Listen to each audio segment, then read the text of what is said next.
Hey guys, Brandon Dickerson here for BirdsFan.com, here with your Philadelphia Eagles at the New York Giants game preview. This week, the Eagles face what could be their greatest test of the late season so far. Sunday at 8:20, the Eagles will travel to the Meadowlands to take on the NFC East rival New York Giants in a crucial showdown. Both teams need this win to stay atop in the NFC East race. Now, the Eagles have long been one of the premier teams in the league when it comes to the month of December, and they certainly have that going for them. However, the Giants are no slouch. NFC East division battles especially are always going to be tough. You can look at the Eagles versus Redskins. Now, unless we are talking about the Eagles versus Cowboys 44-6, that wasn't very tough. But usually, when the playoffs are on the line, the division battles are really tough. Now, last week, the Philadelphia Eagles did a fantastic job of controlling the line of scrimmage and keeping the ball out of the Falcons' hands. They need to do that again this week. The running game will be crucial. The Giants have the 10th rated rush defense and the 7th rated pass defense in the league. However, don't let statistics deceive you. Watch the game tape. I watched the Cowboys-Giants game last week, and I've watched the past few Giants games. The Giants can be gutted in the passing game. That's going to play in huge to the Philadelphia Eagles' pass-happy ways. Now, if the Eagles can establish a running game, as always, that is going to be crucial because then you set up the play-action pass. I personally expect the Giants to really tee off on fullback Leonard Weaver, given the success he had last week against the Atlanta Falcons. That should free up LaShawn McCoy to have a pretty decent day like he did last time we faced the Giants. As I mentioned, the Cowboys were able to gut the Giants secondary, however. I cannot really emphasize how crucial this is going to be for the Eagles. If they establish that running game, the passing game will take off. The Eagles have far better wide receivers than the Cowboys, and I believe a much better quarterback in the month of December. That is not to say Tony Romo had a bad week last week, but either way, I like the Eagles' offensive weapons over the Cowboys at this point. Now, I forgot where I was going. Oh, I'm sorry. Brent Celek. Tight end Brent Celek is going to be a huge key as well. Jason Witten last week for the Cowboys caught 14 passes. 14 for 156 yards against the Giants. If Brent Celek can put up anywhere near those numbers, the Eagles will likely have a huge win on their hands. But all this tells me the Giants linebackers are really having problems covering the tight end. Kind of sounds like a team that we all root for.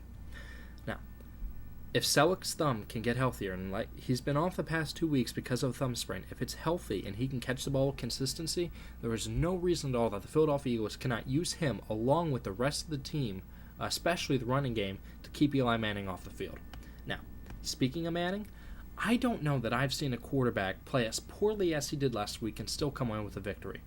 When I was watching the game, I saw a quarterback who, and I kid you not, left 200 yards of offense on the field. 200 yards that he could have had that he didn't. Now, he either missed wide receivers who were wide open or he just never looked their way. Either way, you can really see that he's off. And a lot of that has to do with his foot, or feet at this point now. He had plantar fasciitis in the right foot for many weeks in the season and started developing the week before the Giants played the Eagles. And because of that, he's been favoring that foot, kind of putting more weight on the left foot. Problems are starting to develop in his left foot now.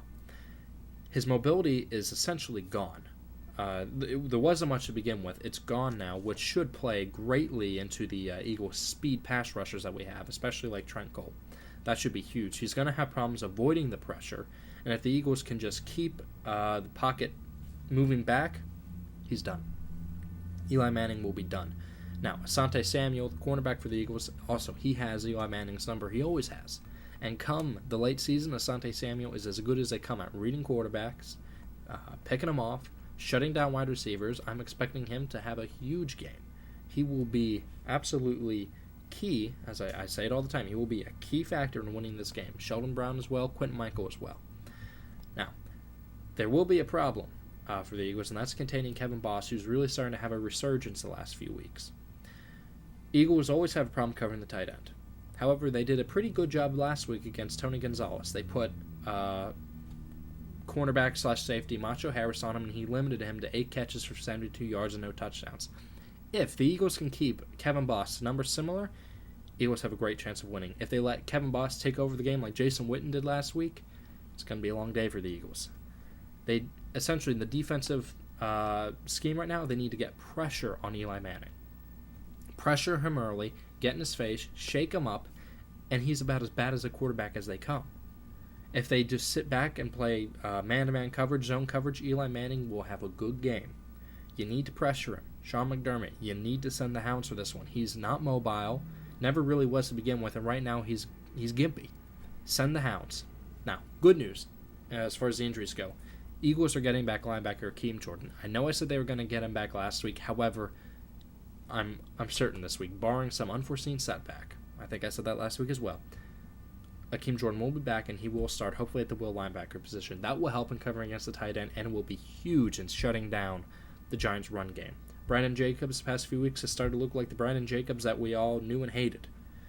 Hopefully we can make him look like the Brandon Jacobs that we love to see play, which is when he sucks. Either way. As for the rest of the injuries for the Eagles go, pretty much everyone's playing except for Brian Westbrook. Westbrook has been ruled out again with a concussion. Wide receivers Jeremy Maclin and Kevin Curtis are both officially listed as questionable. However, Maclin, it is fully expected that he will play. He's mostly been held out for precautionary reasons, and he had a full workload today on Friday. Kevin Curtis, limited in practice. Personally, I'll be surprised if he plays, because I don't know who you deactivate in order to play him right now. Maybe Reggie Brown. But I'll be very surprised if he plays. If he does play, I think that's great. That's another pair of decent hands on the team, and maybe not great speed, but he's still someone you have to account for. For the Giants, according to their injury report, safety Michael Johnson, offensive guard Chris Snee, and running back Ahmad Bradshaw are all questionable. However, they all fully participated in practice today, being Friday. Fully expect them to play. Injuries aside, however, final score prediction, I'm going to go with a tight game. Eagles win 24-17. It should be a good game, folks. It should be a very good game, and I cannot wait. So, fly, Eagles, fly. You guys have a great week, and I'll be back next week with a review of hopefully an Eagles victory. Have a great week, guys. EAT!